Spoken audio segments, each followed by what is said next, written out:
Hello everybody, how you doing? I hope that you are good mentally and emotionally. I want to talk to you about life, the valuing of life. Many people are debating, grieving, celebrating the life of an individual by the name of Charlie Kirk, who has just was assassinated here recently. And people are trying to find out where they should fit as regards to how they should feel. For somebody that looks like me, they did not come across as my friend or anyone that looks like me, friend. And mainly because of the rhetoric that they spoke. But that was their right and their freedom to do so, as it is for all of us in this country. If anybody look at the situation and think to themselves and say, rhetoric doesn't matter and what you say doesn't matter, then you have to begin to think about all the things that have happened throughout history based off just the words that came from somebody's mouth.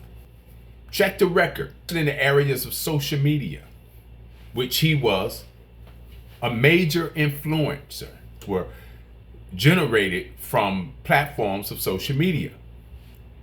And he had a First Amendment right to speak his opinions, his thoughts about his life and how he felt about other people that didn't look like him. But for some people to act as though what someone says doesn't matter is very disingenuous, because it does. And it doesn't matter about what your race is, what your religion is, what your thoughts are, what your feelings are. It's just an actual fact that what comes from your mouth and the words that you speak matters.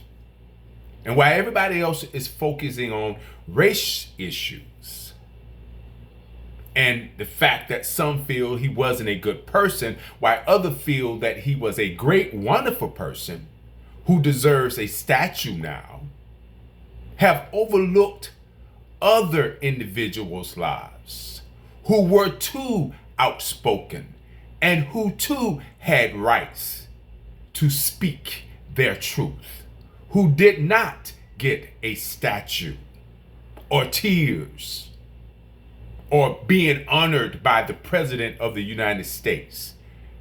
They don't know what that feels like. That didn't happen for them. And they too were influencers, leaders, politicians, preachers, doctors, mayors, governors, congresspeople, CEOs, our sons and our daughters in school, children in school, the educated, the non-educated, the criminal, the non-criminal. Life. Many people have lost their lives in the United States of America because of one reason that no one wants to talk about, no one wants to address, because it's all about distraction, chaos, and division. Conquer and divide. Let's begin to find somebody to blame so somebody else too can lose their lives just because they are taking the opportunity to use their fundamental right, their First Amendment right, to tell how they feel. Evil begot evil begot evil. And the twisted thing about it all is the individuals that are speaking the loudest are individuals that say that they are of faith. Those that say that they believe in something greater than themselves are the ones that are speaking the most vile things from their mouths. They're talking about division and the big payback. And there's consequences. Blaming innocent people for something someone else done. At the same time saying that they're condemning violence, they are embracing violence. But we already know what that is about. It's not even about Charlie Kirk, because now he's being used as a tool for hate. And although he spoke it from one side to the next, he didn't deserve to lose his life over it. No more than I or anyone else. Because the Constitution says we have a right to speak. But understand that everything that you speak and how you speak it has consequences for what you say and how you say it.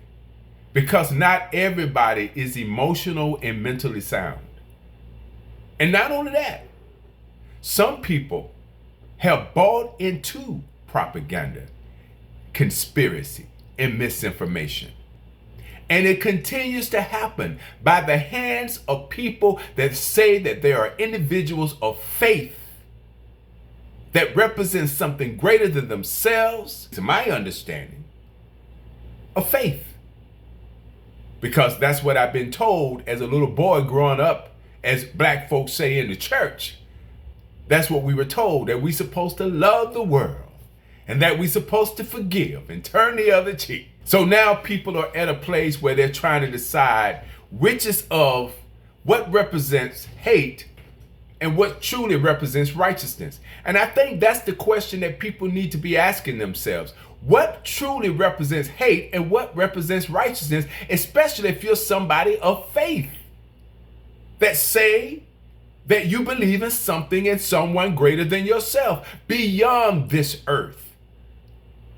When did it come okay for those of faith to worship men as though they're gods over an individual that cannot save your soul?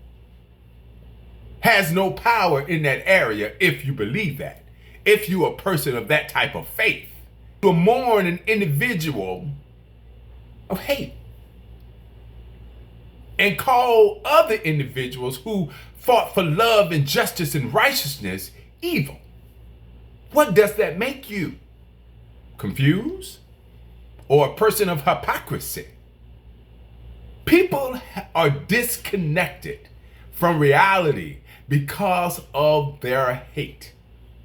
It is easy to embrace a lie over the truth when your heart ain't right, when your mind ain't right, and when your thoughts isn't right. It's easy for you to embrace things that doesn't make sense. This is not a shocker. America has been dealing with this for years. Bodies have been dropping left and right for years. And the only answer that we've been given from individuals with power is prayer. Because they believe that prayer will solve the problem. Prayer is the solution when they have the power to make change in policy. Don't focus on that. Don't focus on policy. We want you to focus on race. We want you to focus on hate. We want you to focus on division. It's those people over there.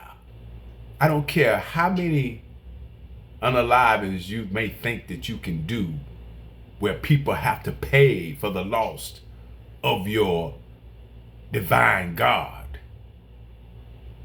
that represents a sense of hypocrisy. You could never bring that person back. No more than individuals that believed in the cause of MLK could never bring MLK back. We can never bring not any of individuals that have lost their lives down through history just trying to get along with others in America. How about that? Nobody wants to have that type of conversation about individuals that look like me, that lost their lives just trying to get along, that fought for peace, equal justice, and righteousness for all. They were too unalived. They were innocent and didn't deserve it either. But there was no flying flags, no bills implemented, no threats given to silence the voice of those that have rights. This is something that we continue to go through generation after generation. It's a part of history. Repeated history is what we're dealing with right now. Repeated history. The history of hate is what we're dealing with right now. And those who are few now hold the keys of power. And they appear as giants when they're much smaller. Don't get it twisted. It's not what it seems. It's what you've accepted. We've accepted this, and now they look powerful, and now they look like giants, and now they look like they are the ones in control. Because the ones that really got the power are taking their time and allowing this to continue. One scene after another, one script after another, one play after another. And only those who are still connected to their common sense can really see what's going on. Only those that are still connected to their, let me say it again. Only those that are still connected to their common sense. See, you don't need a lot of intelligence to see what's going on. All you need is common sense. If you're connected to your common sense, you can see it right before your face, what is going on in this country right now. Because somebody wants power so bad that they wouldn't mind a sacrifice if it's going to give them the keys to the house forever. We're not dealing with people of love and righteousness now. We are dealing with people of hate. We are dealing with people of money and power and have the money and power to do whatever they want to do. Many of you wonder why I don't do lives anymore. I haven't been doing a lot of videos anymore because I recognize something. I recognize that wasting time doing nothing, being busy doing nothing, gives you absolutely nothing. And just giving people just space to vent about the same thing over and over and over again gets you nowhere but the same place. I have never hated anybody in my life. I never hated anybody in my life. Have I had reason to? Of course. Have I? No.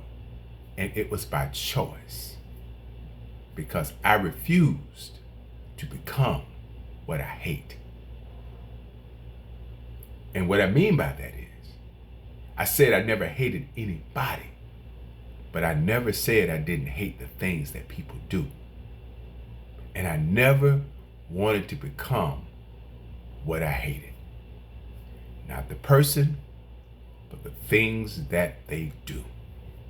Because if they didn't do those things, they would be a better person. You think? I don't operate out of fear. I come from a place of solutions. If there's a problem, find a way to fix it. I love unconditionally. But that doesn't mean I'm ignorant and I don't pay attention. It doesn't mean that anybody can come along and manipulate me because of the love that I have in my heart. You see, also having love gives you wisdom, because love and wisdom comes together. Because you recognize not everybody's your friend. Not everybody loves you. You might love everybody, but everybody may not love you. You might like some people. That doesn't mean that everybody likes you. Because that's just what it is. You're talking about a country of 300 and some odd millions of people. You think 300 and some odd millions of people are going to love you and like you? Let's be real here. It's not going to happen. You're going to always have people of hate in this world, let alone in this country. That is what we need to recognize. This whole shock factor and surprise, oh, woe is me, I can't believe this happened. I believe it. Because you have people in this country who recognize and embrace hate. And what happened to Charlie Kirk? No one deserves that. Because no one has the right to take somebody else's life. Nobody. I don't care who you are. Nobody should have a right to take somebody else's life. I don't care how bad they are. Because we have laws in this country that some folks have been able to get past, while others have paid the price under those laws that's supposed to be implemented equally in this country that has not done so. And it all depends who you put in power to determine that factor. How long? How many more? How many more young men and women have to lose their lives? How many more political leaders have to lose their lives? How many influencers have to lose their lives? How many innocent people have to lose their lives? How many people just standing by have to lose their lives? How many individuals have to lose their lives until some folks in this country is satisfied? Because know this, the ones that are speaking the loudest are the individuals that are suffering just like everybody else. But when you cannot get rid of the hate that is in your heart, you cannot see the truth if it's hit you in the face, because you're living in an alternate reality. And that alternate reality says to you that you're equal to the very ones that are making it difficult for your life, as you embrace their rhetoric that calls you to hate individuals that are feeling the very things that you are feeling and going through the very things that you're going through. They too are suffering because of employment. They too are going through issues because of health insurance. They too are trying to figure out how they're going to pay their bills, how they're going to take care of their elderly parents. They too are concerned about their own health. They too are concerned about how they're going to get their next meal. And the only difference is that they may be a different shade of color than you. But they too can relate to what you're going through. But you can't see that because somebody else told you, look at me. But you living in that alternate reality doesn't see that they're not you. And they don't live like you live. And they don't have to worry like you worry. Because everything you don't have, they have. That part is what people are missing. Use your common sense. Wake up and realize that all of this may just be another skit, another show, another play, another chance for you to change and wake up from your slumber, from your sleep. I didn't say woke up. I said wake up, because wake up is for everybody.